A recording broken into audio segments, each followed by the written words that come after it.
मैं देश और दुनिया भर में फैले भाजपा के प्रत्येक सदस्य को बहुत बहुत शुभकामनाएं देता हूं।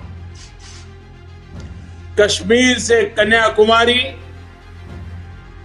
कच्छ से कोहिमा तक भाजपा एक भारत श्रेष्ठ भारत के संकल्प को निरंतर सशक्त कर रही है। भारतीय जनता पार्टी आज अपना 42वां स्थापना दिवस मना रही है। 6 अप्रैल 1980 को अस्तित्व में आई भारतीय जनता पार्टी ने एक लंबा सफर तय कर लिया है। कभी 2 सीटों पर सिमटने वाली पार्टी अब पूर्ण बहुमत के साथ सरकार में है। ऐसे में अब इस खास दिन को और ज़्यादा खास बनाने की तैयारी पार्टी की तरफ से बड़े स्तर पर कर ली गई है। इस मौके पर पीएम मोदी ने बीजेपी के तमाम कार्यकर्ताओं, मंत्रियों, सांसदों और विधायक को संबोधित किया। पीएम मोदी ने अपने संबोधन की शुरुआत भारत माता को नमन करते हुए कहा कि इस अवसर पर पार्टी के सभी कार्यकर्ताओं को स्थापना दिवस की शुभकामनाएं। उन्होंने कहा कि बीजेपी कश्मीर से कन्याकुमारी तक एक भारत श्रेष्ठ भारत के मार्ग पर चल रही है। उन्होंने कहा कि आज देश के पास नीतियां भी हैं, इच्छा शक्ति भी है। उन्होंने आगे कहा कि आज पूरी दुनिया देख रही है कि इतने मुश्किल समय में भारत 80 करोड़ गरीबों, वंचितों को मुफ्त राशन दे रहा है। पीएम ने बताया कि 100 साल के इस सबसे बड़े संकट में गरीब को भूखा ना सोना पड़े, इसके लिए केंद्र सरकार करीब 3.5 लाख करोड़ रुपए खर्च कर रही है। पीएम ने कहा कि जब सरकारी योजनाओं का लाभ हर क्षेत्र के लोगों तक पहुंचेगा, तभी देश में सबका साथ सबका विकास होगा। उन्होंने कहा कि देश में दशकों तक कुछ दलों ने वोट बैंक की राजनीति की। भेदभाव, भ्रष्टाचार, ये सब वोट बैंक की राजनीति का साइड इफेक्ट था। साथियों, हमारे देश में दशकों तक कुछ राजनीतिक दलों ने सिर्फ वोट बैंक की राजनीति की।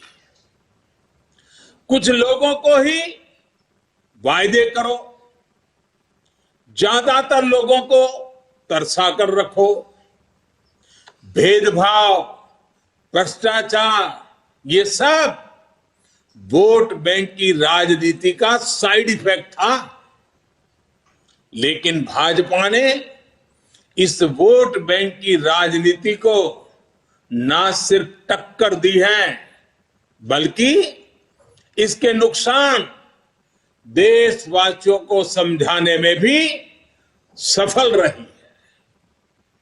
भाजपा की नेक नियत, नेक इरादों से किए जा रहे कार्य, उसे इसलिए जनता से भरपूर आशीर्वाद मिल रहा है।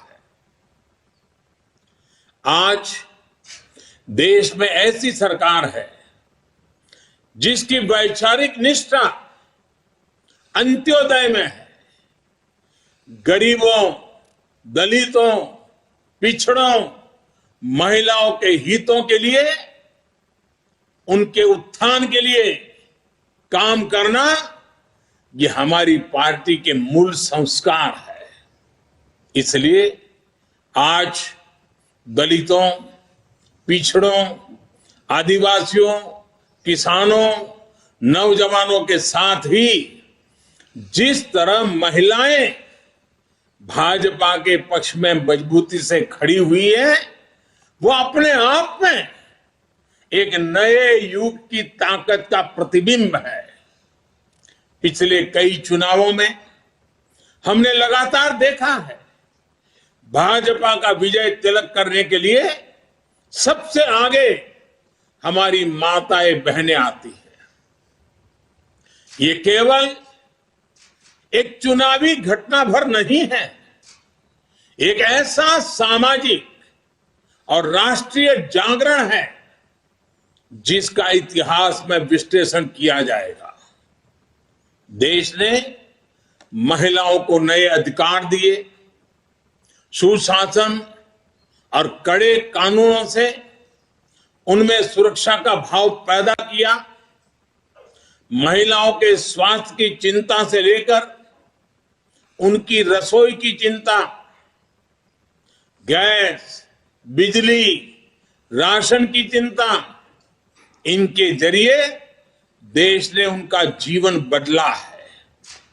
आज देश की नारी शक्ति के भीतर जो आत्मविश्वास पैदा हुआ है, आर्थिक फैसलों में उनकी जो सहभागिता बढ़ी है वो भारत के भविष्य को दिशा दे रही है।